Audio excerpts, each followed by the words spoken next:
in offering their sense of the U.S. economy and U.S. Economic exceptionalism, which, of course, is visible in some of the aggregate data about the performance of the economy and, of course, the performance of the economy compared to some of our competitors, some of America's competitors or partners overseas. But I guess I want to start with you, Charlie, to ask, if you ask, I think the latest I saw was 6 out of 10 Americans, they would be surprised to discover that the U.S. economy is all that exceptional. The headline data that President Trump, some of the headline data that the president was citing just yesterday doesn't seem to be filtering into the everyday experience of Americans.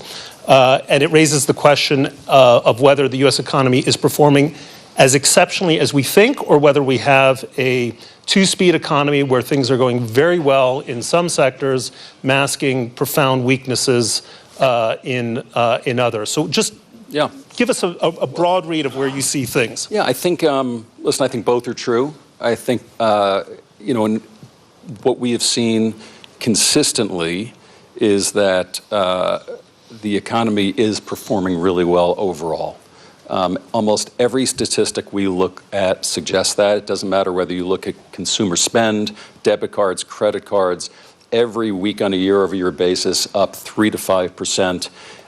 If they're slowing in one category, it's just moves to a different category. On the consumer credit side, delinquencies are incredibly well controlled, probably ticking down a little bit, having returned after COVID to normalized levels, but really, really strong. Consumer balances and deposit accounts are strong, investment accounts are strong, businesses are in good shape, starting to borrow again, which is a good thing. So overall, those things just translate to a really, really strong set of consumers and businesses. And then you marry that with the regulatory environment where businesses are able to do more, move more quickly, do deals. Those things feel really good. But at the same time, when you look at who's doing well and who's not doing well, it's very, very uneven.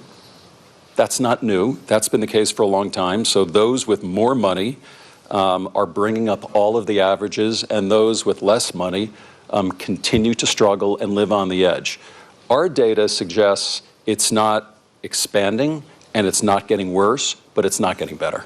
One of the questions that I think a lot of Americans are asking themselves is the effect that AI is going to have on the jobs market going forward. And I know just talking to my kids, 2 of whom are in college, that's what's on their mind. Is AI going to take out the lower rung of the ladder for many people entering businesses or careers where AI provides an adequate substitute? What are you seeing, Joe, how does AI affect the future jobs market? Are you an optimist? Do you feel like this is another technology that we will master and that will eventually be more jobs producing than destroying? Or even if that's the case, is the disruption going to be significant and politically significant in the next few years? Well, we should approach this topic with some humility. We are very early in the diffusion of the technology, which is staggering in its capability, into the heart of the real economy. And one of the things we're finding is that actually taking the technology and the conceptual use cases, which everyone would buy into, and embedding it into established organizations is really hard work. And historical large shifts in technology would suggest that takes some time, and that's exactly what's transpiring. We are in the early stages. As with every prior wave of tech disruption, there will absolutely be labor market displacement. There will absolutely be certain tasks that used to require X amount of labor, and that requires X minus in an AI-infused world, no doubt. But every prior wave of tech change also suggests that with that comes the creation of new jobs, many of which people could have never imagined in the moment, but ultimately the creative genius and the disruption that takes place and the brilliance of the free market system to come up with new needs and new services and new goods gives rise to new opportunities.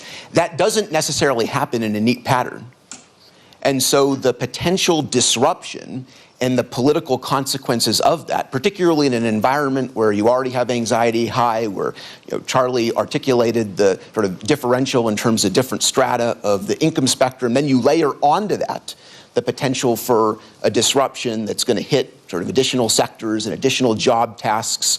And we all have the imperative, and this is a sort of a joint public-private partnership requirement, to be able to accelerate the creation of the new, because to the extent that you have a gap, that absolutely will be a significant political consequence in upcoming elections. Let me just ask a follow-on question of you, Joe. You know, we've had major technological disruptions in the past, along with the promise of major productivity gains. And that promise hasn't always materialized. I mean, we saw that 25 years ago in the original sort of dot-com boom. Do you think this time is different, that we're going to see just transformative productivity gains, or is it going to be more of what we experienced before? Well, I agree with the premise that it doesn't always materialize, but I'd suggest that it's generally a matter of time frame. Yeah. So if you looked at those prior introductions, and there was a famous saying from an economist in the mid-'80s, you actually see the impact of the PC revolution everywhere except economic productivity statistics. It ultimately manifested itself, but it goes back to that issue of big entrenched organizations with ways of doing things don't change quickly. There's a stickiness. Now, this has the potential to be different, but it's going to require some sort of top-down forcing mechanism to actually take layers that might be resistant to change and to drive that at an accelerated pace. And there's a lot riding on this, because if you look at sort of the big macro-level risks, fiscal spending, government deficit imbalances, the only way out of that is a productivity boom. And many people are actually counting on that to bail many countries around the world, which right now have deficits and debt to GDP levels that are unsustainable, on a more fiscally responsible trajectory. And if we don't see that productivity boom, you're going to see the implications of that deficit spending actually increase. Adina, you at NASDAQ, your business is not only in the United States, it's very much here in Europe as well. You've practically replicated the medieval Hanseatic League up north. One of the restraints on productivity growth is the regulatory environment. And I was wondering if you could spend a little time taking us through where you see the regulatory advantages and disadvantages between American and particularly European markets. And if you want to go past that, please do. Sure. Well, I want to actually add on to Joe's comments on productivity levels. So the early analysis of the impact of AI in organizations, when they've been experimenting with the technology and creating proof cases against it, is that they're seeing a 2.8 times return on investment in a very short period of time. That is massive potential for productivity enhancement. Now, scaling that to the enterprise level, though, requires a totally different level of investment and focus and top-down change management. So you know the technology works, you know it can be it can create massive productivity gains, but you have to then really focus on how do you change an organization to be able to kind of infuse that technology across, let's say, the product development life cycle, the client success life cycle, marketing, sales, legal, finance, all of these areas. I mean, like just in audit, for instance, I was actually just talking to our audit firm, and they were basically pointing out all of the ability for them to do many more test cases against our financial performance or financial controls with just so much faster, so much more productively. But how do we then kind of take that in and make that an enterprise capability? So I actually do think it's going to take time, but then the J curve will accelerate very quickly because the opportunity is so high. The job element of it is going to be really, really critical, though. How do you, as a company, reskill? How does the public sector, the private sector, allow for reskilling? That is actually something that I would say the entire private sector is actively focused on and talking to the administration about. So it's important. But in Europe, I'll get to your question now. So in Europe, I did want to make sure we talked about that. But so we operate most of the exchanges in the Nordics, and most notably in Sweden. I'll highlight Sweden. Sweden looks very much like the United States. It is an incredibly, its GDP growth expectations are nearing the United States in 2026 from the IMF and growing much faster than the rest of Europe. Their equity ownership in Sweden is literally equal to the United States. Now, that and direct equity ownership of the citizens of Sweden is almost as high as direct equity ownership in the United States. The level of innovation, the amount of new companies coming to market, the small to medium enterprise business model and the markets that support that are very vibrant. And it is kind of this beautiful kind of confluence of a lot of public sector effort to establish a tax regime, establish a regulatory regime, put a lot of investment in education and innovation in the education. The private sector, including a firm called Investor AB, that group puts an enormous amount of money into the educational system to drive innovation learning and to continue to reskill and advance their population.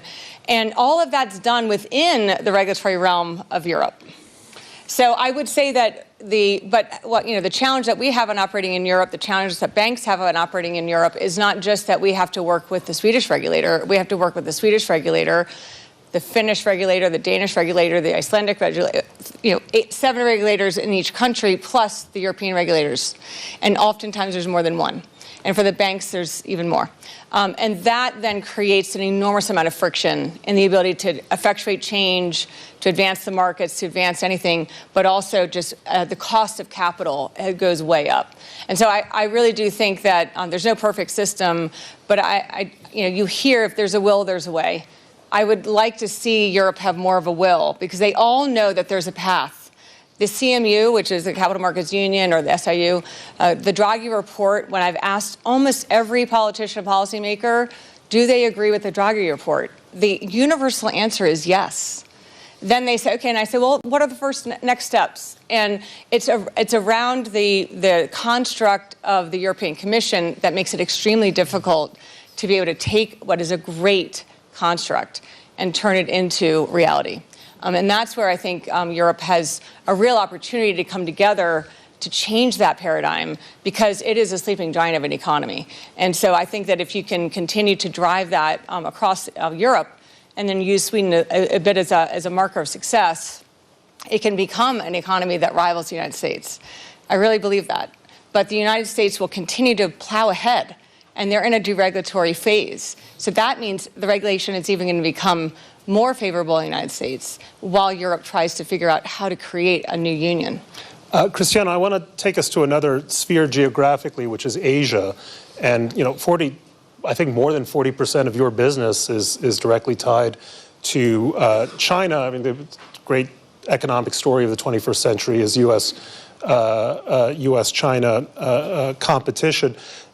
There's a lot of anxiety, East Coast anxiety, I would say. I don't know if it's West Coast anxiety, but a lot of East Coast anxiety that we suffer, we in the United States, and I guess also just in the free world in general, suffer basic sort of structural disadvantages when it comes to competing with the Chinese because of their government's ability to essentially invest a great deal of energy and effort and prestige into sort of champion projects and to direct state funds to where they think the important competition of the future lies.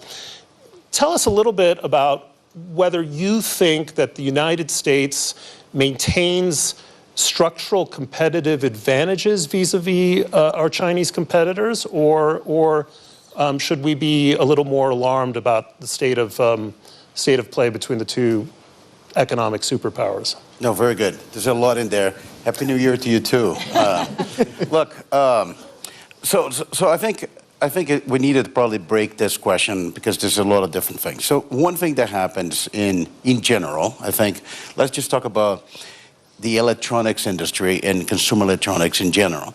I think every company right now, and Qualcomm is no different than all of the other semiconductor peers, a lot of the electronic manufacturing had moved to Asia. And you've seen that there's a lot that was in the 80s and some part of the 90s from Japan, and then it went to Taiwan, then went to Korea, and it's also China. So a lot, for example, a lot of our chips, if you look from a revenue standpoint, you have about 25% is chips that get consumed in China.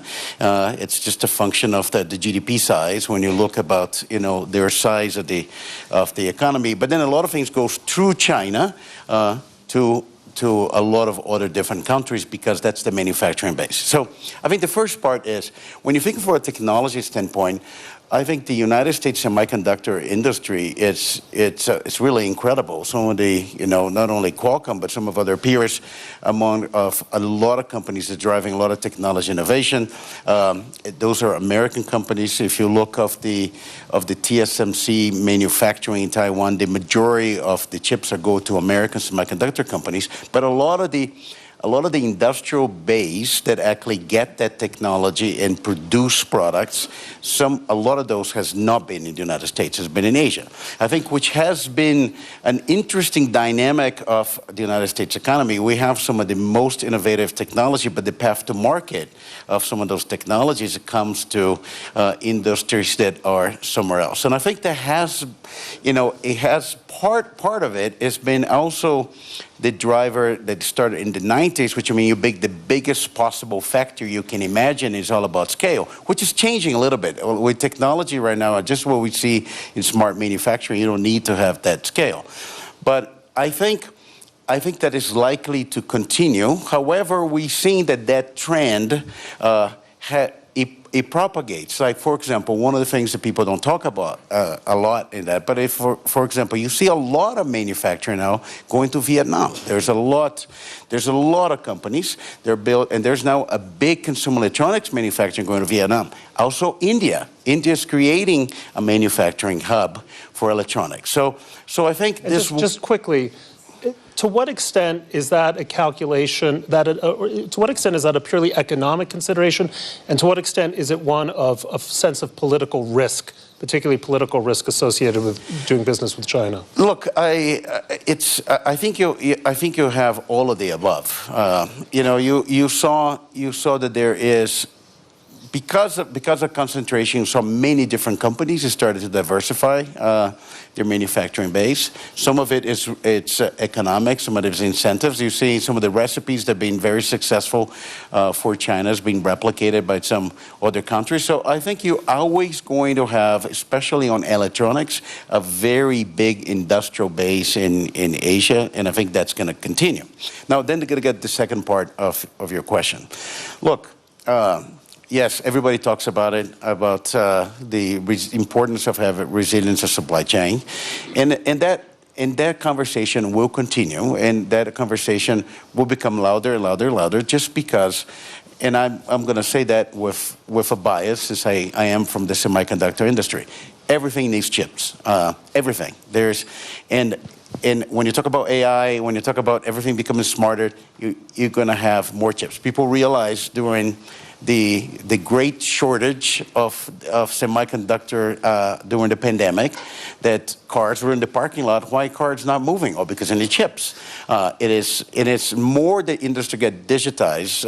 In addition of phones and computer, you saw that in the automotive industry. Now you see that in the industrial sector. You're going to have a lot of robotics. So the economic development growth is now directly connected with technology, and I think more that you analyze, I think, the resilience of supply chains, you're gonna continue to see a debate. Do we need to continue to build diversification? And diversification is not only in the manufacturing of chips, also in the path to market. Do you need to have different places that you have concentration of electronic manufacturing? And I think it's a healthy debate, and I think we'll continue to see movement in that direction. And I actually more optimistic than pessimistic. I have been following industries move in scale. I think the phone industry, for example, now the scale of Vietnam. It's not small. It's starting to be significant, I think, compared with China. You started to see now that happens with the PC manufacturing, now well distributed across Taiwan, China, Vietnam. And I think it's going to be continual crescendo to other industries. And other industries are going to have different requirements. So diversity of manufacturing, it's important. And then the last point I want to make on this is we also seen some interesting development, which is some manufacturing, even though it's small scale, certain critical industries actually coming back to the United States. And like we have established some partnerships with companies, for example, in the state of Ohio, that are starting to do manufacturing. And then you have some critical industries that will have a different requirement on the supply chain. So this is going to be an ongoing development. I want to turn the conversation to two traditional sources of American economic exceptionalism that are undergoing changes or in some ways at risk. The first is our system of higher education. For years, we've been able to, through collaborations with great universities, turn out a workforce that's prepared to kind of innovate and lead global economies. The second is immigration and our ability to attract very high talent on this panel, not least, to our shores to lead great American companies. Those are two hot button issues in the United States right now. I guess let me start with you, Charlie. There's a real concern that our higher education system is no longer appropriately geared to producing the kind of employees that companies need and who have the skills that can produce sort of thriving economies. Do you worry about what you're getting out of colleges and universities today? What would you advise your peers who are running major American research universities? I don't worry about that, just in the business that we're in. Now, this might be very different than other businesses which are much more technical, that need very specific training. Listen, my experience is across our entire organization that the people who are the most successful are the people who learn the most as they go through higher education, and they learn the most about a broad range of things.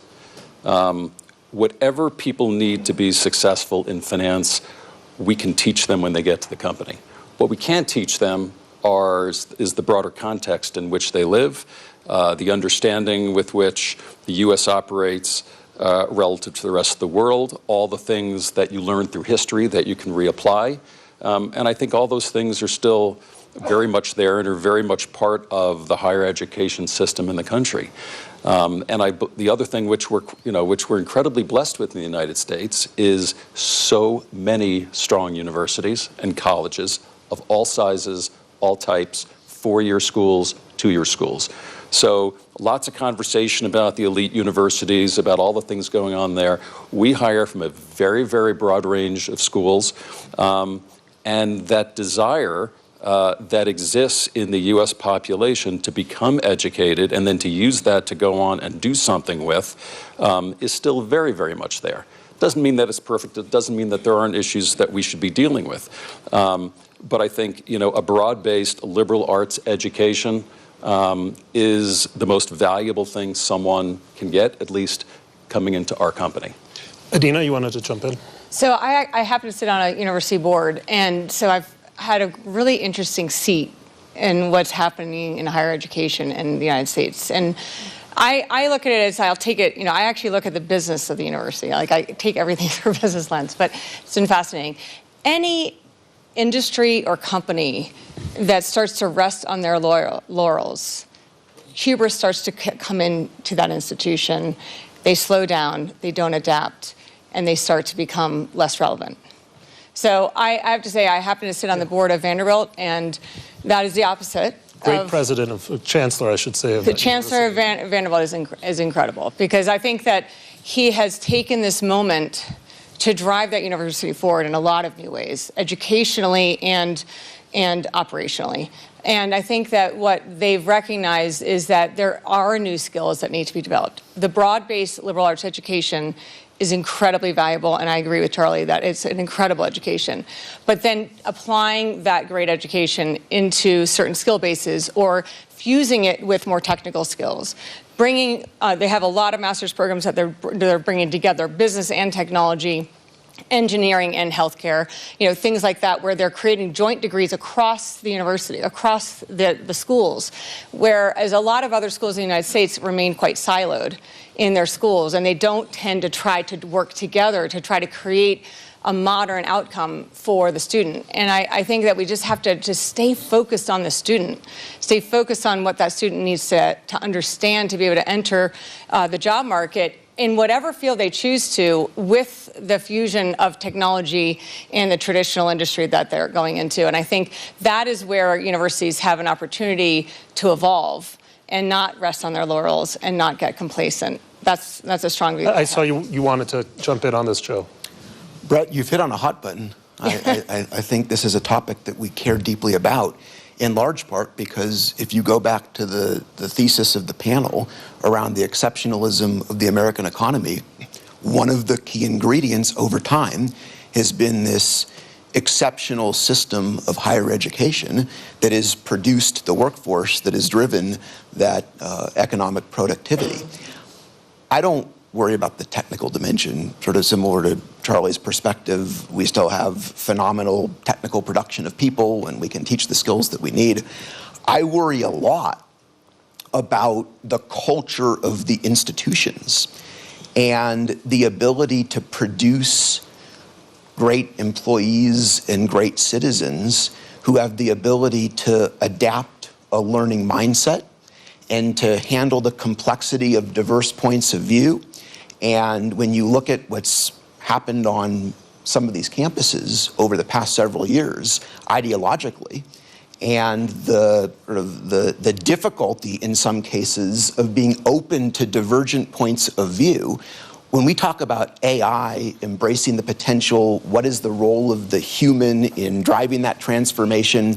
One of the most important skills is actually keeping an open mind and wanting to understand a perspective that might be different than the one that I hold or the prevailing orthodoxy.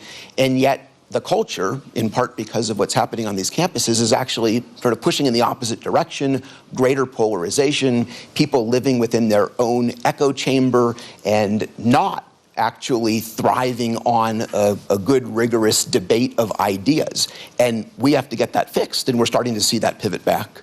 And on the second, you wanted to jump in, but I was hoping you might also address the second part of my question, which is about immigration and whether we're still able to attract the kind of talent that traditionally helped drive American growth. No, actually, that's the comment that I want to make. So, look, we are, fundamentally an innovation company. I think the majority of our employees are in engineering. I think we take a lot of pride of creating technology. Just in 2025, of all companies in America, we're the #1 in terms of patent applications. And what you realize is what makes some of the American technology companies, so unique is, do you have the ability to attract the best of the best talent?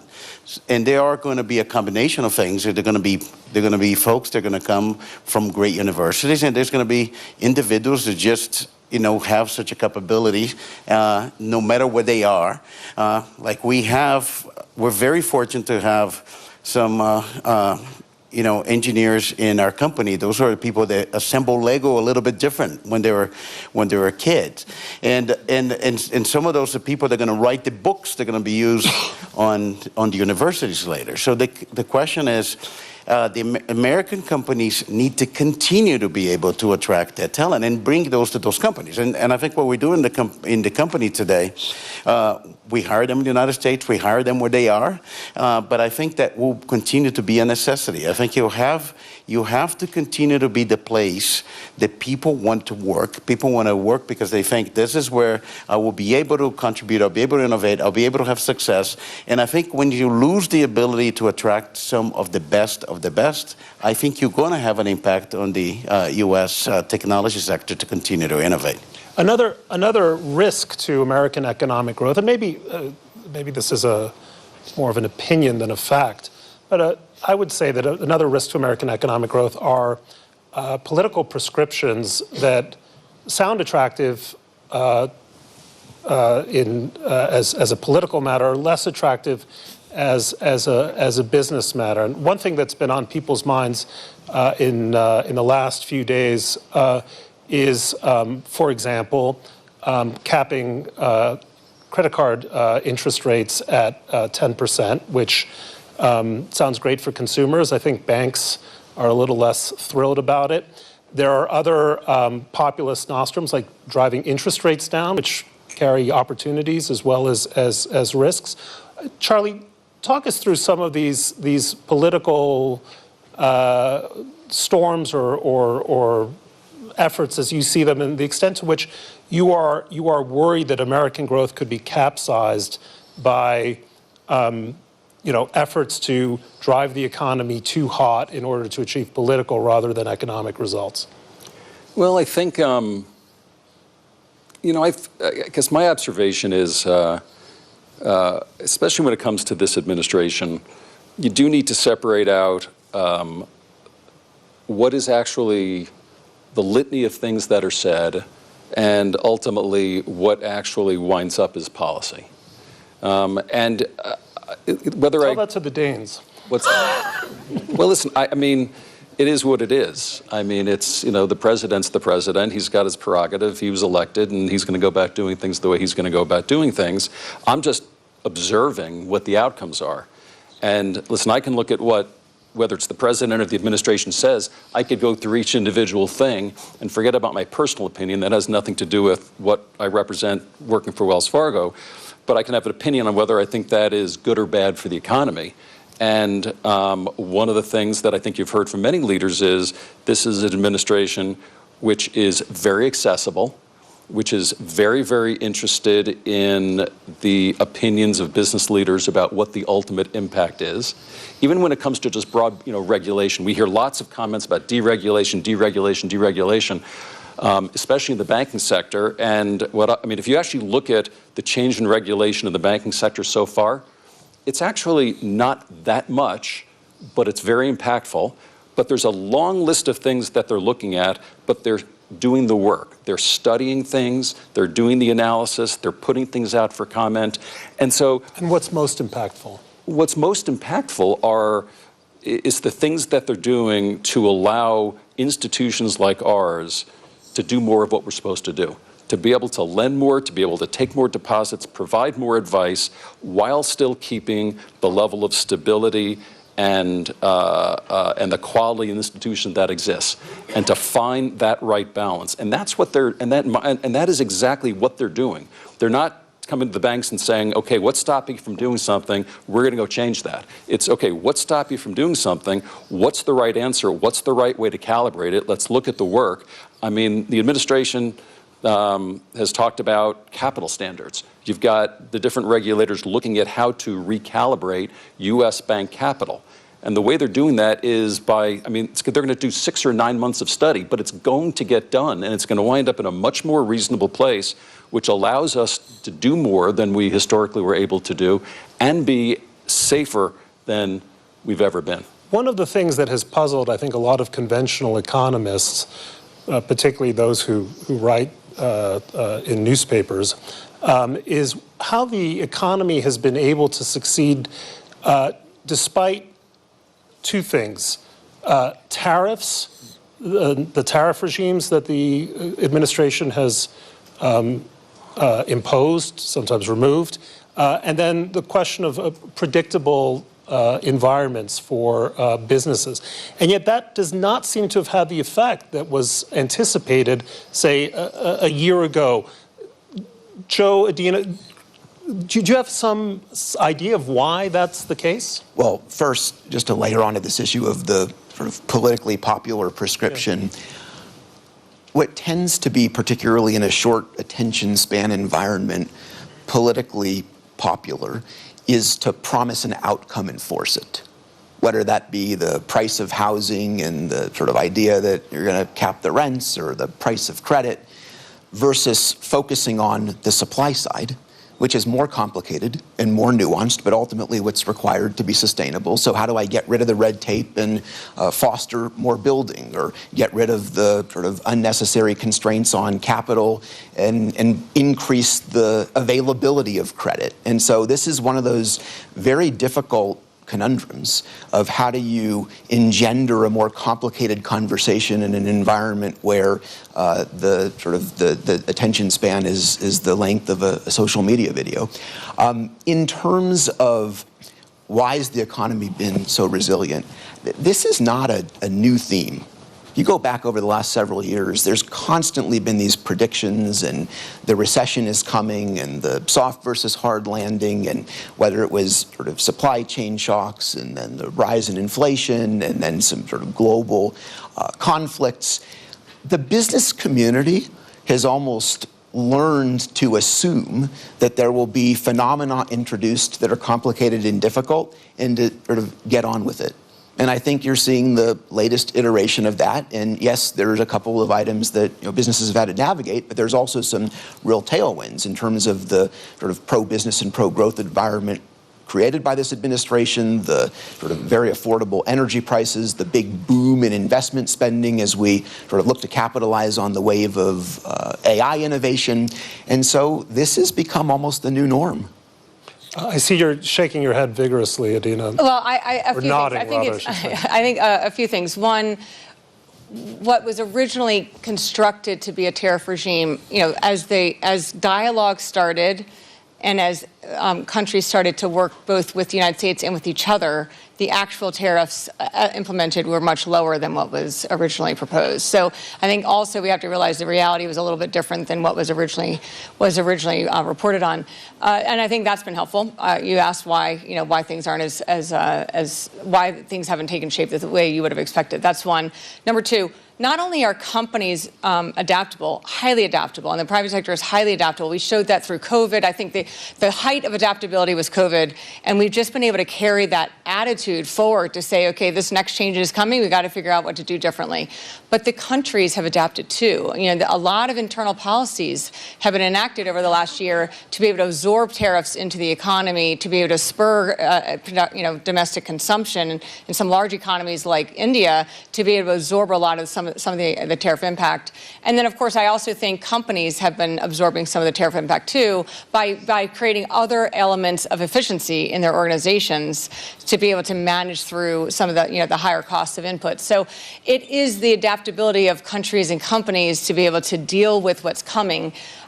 Technology is also, it's just, we can use technology in new ways. We can make data-driven decisions. We can be smarter about how we're allocating capital as we're managing through a very dynamic environment. And I think that's what's really going to sustain us in helping us understand and navigate what is a changing world. Can I say one thing, which is, to Adina's point, when you think about tariffs, people see these big numbers. The reality is when you look at the entire flow of a product from production all the way to the end user, there are a lot of people that participate in that value chain. And a lot of them are our clients in our middle market businesses and small businesses and large corporate businesses. And the reality of what's happened is everyone's taking a piece of it, and everyone has actually looked at themselves and say, how do they deal with that? So it's not all winding up in the end user's wallet. That's number one. The second thing, which I was completely surprised by very early on in the tariff conversation, is because it's characterized as a tariff conversation.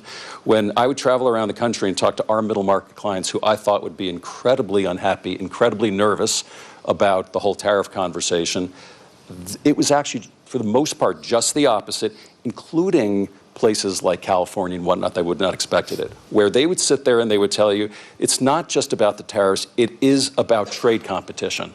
And it's example after example about people they compete with in this U.S. market, where they're dealing with people from outside the country whose businesses are subsidized, ours are not, and they can't compete on a level playing field, and they can't sell their goods into those countries. That is very, very real. And so the tariff conversation, it's a little bit of an unfair way to characterize it. It's a trade conversation, and it's not perfect. And tariffs are a byproduct of that, sure, which do have an impact. But there are these other pieces which I think are a big contributor towards why you're not seeing the impact that people initially predicted. We have a couple minutes left, and so if there's anyone in the audience that wants to ask a question of one of our panelists, please raise your hand. Is there someone who has a question? All right. In that case, I'm gonna move. I'm gonna ask the. Oh, you have one here, sir. Please stand up and just tell us who you are. Hi, Robin Niblett with Chatham House. Affordability, not necessarily an exceptional issue. We're sitting in Europe, big affordability problems, hasn't been touched on. Anything you can say about that, inflation, etc.? I mean, I can say a few things. Affordability is a very significant issue. I don't think it's just an issue over the last year with the tariff regime. It's been an issue for a long time, and it's a broad-based issue in the economy. I agree with everything Charlie had to say about the resilience of the consumer, but there is a large group of citizens in many countries that are living paycheck to paycheck, are not able to save, are not able to have that, and then with the disruptions of COVID and all of the aftermath of that, I think that the affordability issue has become a major challenge. And then you also have supply chain. I mean, the best way to address affordability is to increase supply. I mean, it is exactly what Joe said. Housing supply is constrained because the cost of capital has gone up so significantly. It has made it uneconomic to build new buildings, new homes, new things like that. So that is and then, of course, supply chains made it harder to get the materials. Labor shortages made it more expensive to get the labor. So it has really constrained supply of one of the major costs that every individual faces. And so that is an affordability issue. If you had changes, certainly in COVID, you had also supply shocks in terms of just basic goods and services. Most of that has been resolved, but not all of it. And that's also changed. And so having to change supply chains creates shortages in certain areas. I do also think, if you are making a change in the cost of goods, it's going to create short-term disruptions, and it will bring up the prices. And I think affordability is a significant issue. I think it's going to continue to be without really stated policies to increase supply in certain critical elements of the economy to make it so that we can drive that down and make it so that every citizen has a better ability to save. So that's definitely a major issue. I also think, can I just add on affordability is, when people talk about affordability, there's an expectation across the broad masses when you talk about affordability that prices will go down. And it's very, very hard to believe that prices on a broad-based basis will actually go down. Inflation will slow, but that is a very, very different level of expectation. And then the other thing which there needs to be more conversation about is wages. Right, the fact is, you can have price increases as long as there's broad-based wage growth. And the issue is the wage growth needs to be more broad-based than it currently is. We have two questions, gentlemen in the front and there, and maybe we can get both in the 2 minutes that we have left. I am Jay Galla from Amaraja Group, India. My understanding of the whole tariff issue was to bring jobs back to America, bring manufacturing back to America. Is that happening? And then the gentleman right there.